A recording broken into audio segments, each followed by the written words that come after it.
नमस्कार विद्यार्थियों, मैं सुधा व्यास आप सबके सम्मुख उपस्थित हूँ।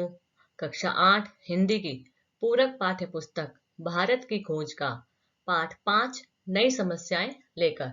इसके लेखक है जवाहरलाल नेहरू।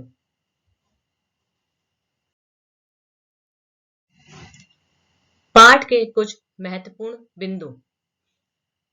अरब और मंगोल, महमूद गजनवी और शहाबुद्दीन गौरी, मिली जुली संस्कृति का विकास, बाबर, अकबर और औरंगजेब, शिवाजी और रणजीत सिंह, जय सिंह, मराठा और अंग्रेजों के बीच संघर्ष तथा ईस्ट इंडिया कंपनी। ये कुछ बिंदु हैं जिन पर हम इस पाठ में चर्चा करेंगे।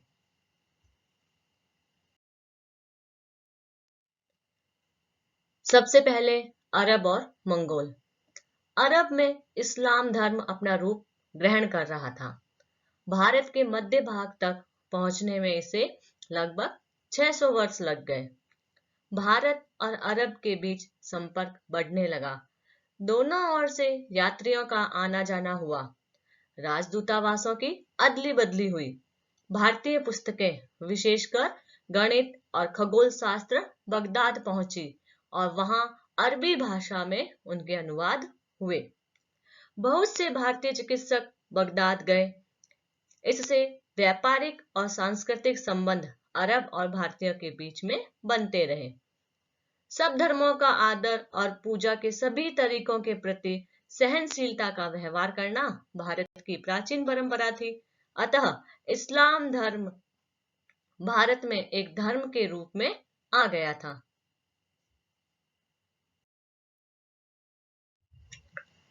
महमूद गजनवी और शहाबुद्दीन गौरी।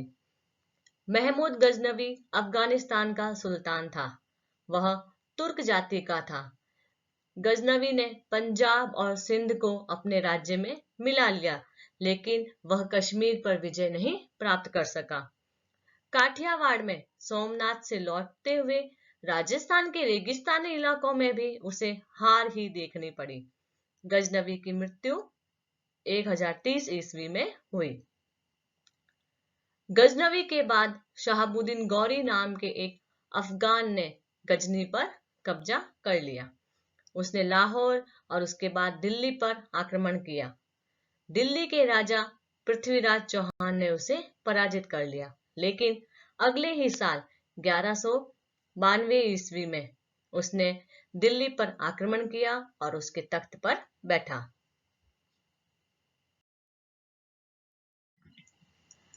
मिली जुली संस्कृति का विकास। भारत पर तुर्क, मंगोल या मुगल आक्रमणकारी आए और भारत के ढांचे में बहुत तेजी से समा गए। यानी उन्होंने भारतीय संस्कृति को और अपनी संस्कृति को मिला लिया। मुगल साम्राज्य ने एक नए युग, हिंदू मुगल युग की शुरुआत की। अब तुर्की और हिंदू सामंतों के बीच विवाह होते थे। दिल्ली में गुलबर्ग के मुस्लिम शासक ने विजयनगर की हिंदू राजकुमारी से विवाह किया।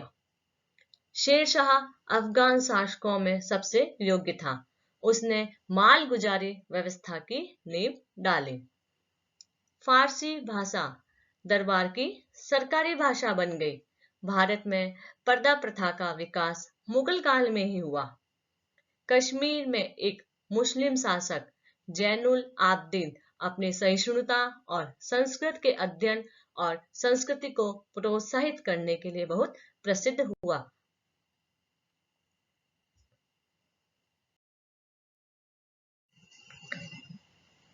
इसी बीच कुछ नए ढंग के सुधारक खड़े हुए, जिन्होंने समन्वय का समर्थन किया और वर्ण व्यवस्था की निंदा की।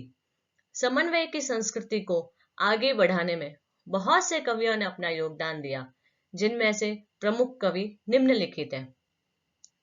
कबीर। कबीर का प्रमुख ग्रंथ बीजक है। इसके अलावा कबीर की साखियां और पद आज भी बहुत लोकप्रिय है। गुरु नानक। गुरु नानक सिख धर्म के संस्थापक माने जाते हैं।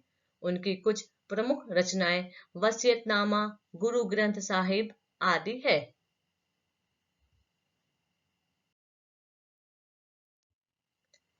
रहीम रहीम अकबर के दरबार के अमीरों में थे। वह बैरम खां के पुत्र थे। रहीम का पूरा नाम अब्दुल रहीम खान खाना था।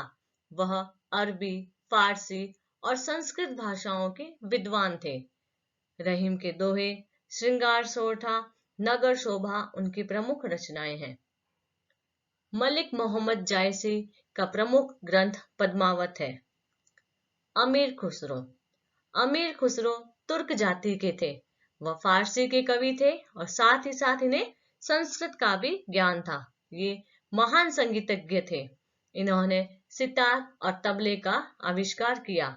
इनकी कुछ प्रमुख रचनाएं अमीर खुसरो की पहेलियां, मुकरिया आदि है।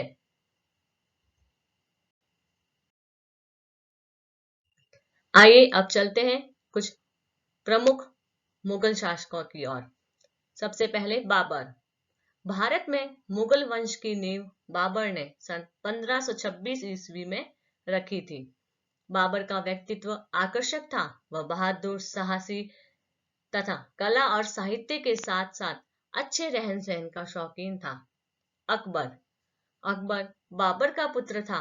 वह साहसी, आकर्षक, गुणवान, योग्य सेना नायक तो था ही, इन सब के अलावा वह विनम्र, दयालु और आदर्शवादी भी था। अकबर ने राजपूतों के साथ वैवाहिक संबंध स्थापित किए। उसका बेटा जहांगीर राजपूत माता का पुत्र था। अकबर के दरबार में प्रतिभाशाली लोगों का समुदाय था, जिसमें फैजी, अबुल फजल, बीरबल, राजा मान सिंह आदि शामिल थे।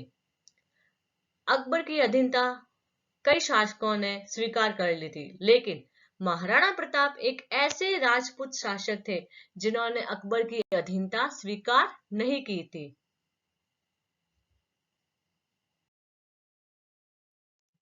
औरंगजेब औरंगजेब समय के विपरीत चलने वाला शासक था।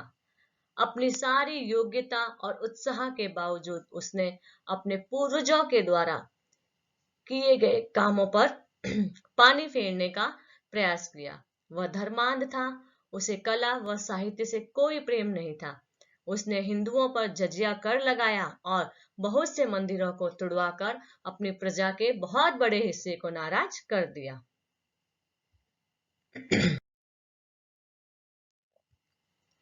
शिवाजी, रंजीत सिंह और जय सिंह। शिवाजी पश्चिम भारत में मराठा विकास कर रहे थे और अपने को मजबूत कर रहे थे।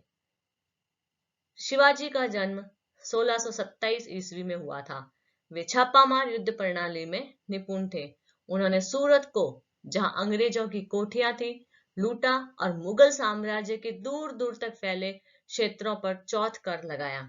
उन्होंने मराठा को एक शक्तिशाली संगठित फौजी दल का रूप दिया। 1628 ईस्वी में उनकी मृत्यु हो गई।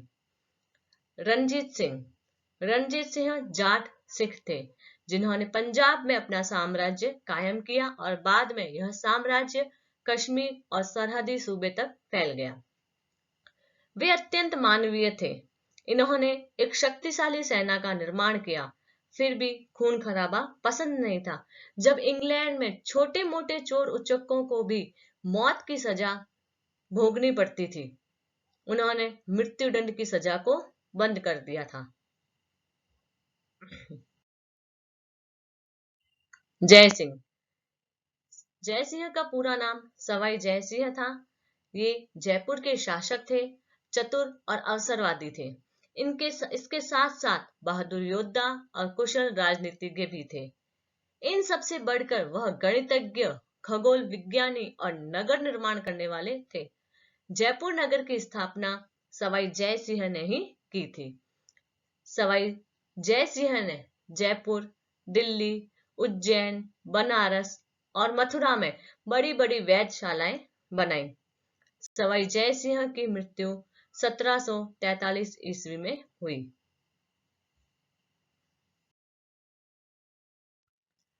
मराठा और अंग्रेजों के बीच संघर्ष। मुगल साम्राज्य के पतन के बाद भारत में अपना शासन स्थापित करने के लिए 4 दावेदार रह गए थे, जिसमें पहले फ्रांसीसी, दूसरे अंग्रेज, तीसरे हैदर अली और उनका पुत्र टीपू सुल्तान और चौथे मराठा। यानी 4 शक्तियां रह गई थी जो भारत पर अपना अधिकार करना चाहती थी। सबसे पहले अंग्रेजों और फ्रांसीसियों के बीच संघर्ष हुआ, जिसमें फ्रांसीसियों का लगभग नामो निशान मिट गया। इसके बाद अधिकार के लिए संघर्ष कर रहे थे मराठा, हैदर अली और अंग्रेज। मैसूर के हैदर अली व टीपू सुल्तान और अंग्रेजों के बीच युद्ध होते रहे और अंततः 1799 ईस्वी में टीपू सुल्तान को पराजित होना पड़ा। अंत में मराठा और अंग्रेजों के बीच आखिरी मुकाबले के लिए मैदान साफ हो गया। मराठा सरदारों के बीच आपसी वैर था। उन लोगों के बीच में मतभेद थे, दुश्मनी थी, आपस में ही मराठा सरदार लड़ते रहते थे और इसी का फायदा अंग्रेजों ने उठाया। 1818 ईस्वी तक आते आते मराठा शक्ति अंतिम रूप से कुचल दी गई और उन बड़े सरदारों ने जो मध्य भारत में उनका प्रतिनिधित्व कर रहे थे, अंग्रेजों की अधीनता स्वीकार कर ली। इसके बाद भारत के अधिकांश भाग के शासक अंग्रेज हो गए और विदेश पर सीधे या फिर अपने अधीनस्थ राजाओं के माध्यम से शासन करने लगे।